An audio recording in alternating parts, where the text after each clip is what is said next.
Hey guys, Jules here for WhatCulture.com, and I want to talk to you today about losing. There's nothing worse than being beaten, right? Well, it's not so bad if you're brilliant at bouncing back, or you're so charming that it doesn't dink your standings. I mean, look at who I have to work with on a daily basis. We're all absolute losers, and yet they are some of the best people that I've ever considered to be beneath me. So let's look at some wrestling talent today that, despite being on the receiving end of a beatdown more often than not, are still firm fan faves. With this in mind, I'm Jules for WhatCulture.com, and these are 7 WWE wrestlers that can't be harmed by always losing. Number 7, Samoa Joe. It's a bit of a shame that the Samoan submission machine hasn't been permitted to practice what he preaches all that much on major stages since bursting onto the main roster from NXT in 2017. His great balls of fire shot at Brock Lesnar was temporarily exciting before the Beast basically just ate him for breakfast and gave his top-line prospects a hard reset. And he's often been on the receiving end of losses at other big pay-per-views like Survivor Series and last year's SummerSlam. Even at this year's SummerSlam, he ate a few chairs to the back for running his mouth, yet you know what? His stock hasn't dipped at all. He's a menace on the mic and is over with the crowd. So while people didn't stick around to see his match against Reigns at Backlash, that wasn't for lack of his talent,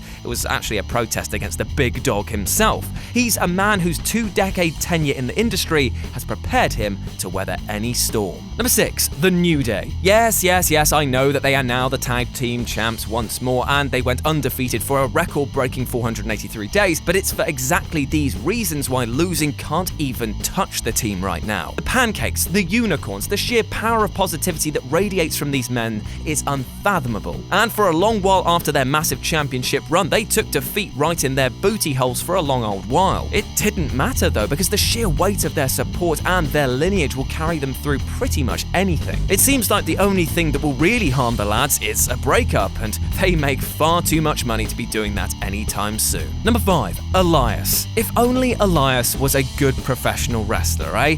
I know that sounds like a really negative spin, but seriously, that's actually worked in his favor. If he was much more of an in-ring performer, then his losses in squash matches would actually harm his stock. But as an entertainer, and my god he is, strumming away and ripping the fans, he is absolute perfection. He barely featured at SummerSlam, but that wasn't necessarily for the worst. His album is actually a greater incentive than any of his matches anyway, so you know what? Drift on, you plucky duck. Number 4, Kane. The Big Red Machine hasn't really functioned at full capacity for the bulk of the last decade, but that hasn't stopped him from reaching 21 years not out as The Undertaker's bigger, deader brother. A 2018 Team Hell No reunion with Daniel Bryan was perhaps the most pleasing recent appearance. He was a laughable loser in a Brock Lesnar Universal Championship defense at this year's Royal Rumble, fresh from soundly defeating Finn Balor in a Raw rivalry that, quite frankly, embarrassed them both. Some surprising successes in his efforts to become mayor of Knox County have suggested that his part-time position will become further fractured,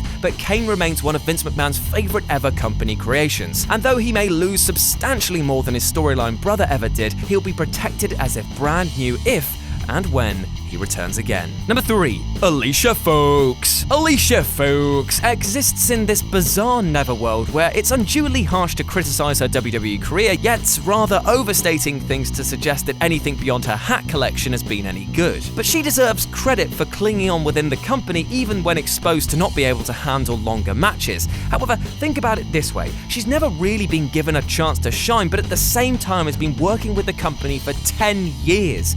10 years. That's mental when you consider it. The biggest match of her career has likely been against Ronda Rousey, and she got battered more than Scottish cooking. But you know what? Fair play, Foxy. Number 2, The Club. In January 2016, WWE.com made a rare choice of confirming internet speculation with regards to the impending arrival of 4 significant New Japan Pro Wrestling stars. AJ Styles, Shinsuke Nakamura, Carl Anderson, and Luke Gallows were all apparently WWE bound, much to the excitement of, well, everyone. 8 days after WrestleMania 32, Styles' electric Royal Rumble debut and Shinsuke Nakajabalzarg were done and dusted, and then came The Club, who after all their work in New Japan became little more than run-in buddies for AJ and Finn Balor. Yet The Club haven't really been harmed by those losses, and the reason is simple. While they've been on their back more than your mum this last week, there's my one per list, it's not affected them on other shows like Ride Along because they are terrific personalities. While they might not be getting a crack at the titles anytime soon in the ring, their crack itself has been saving their careers. And number 1,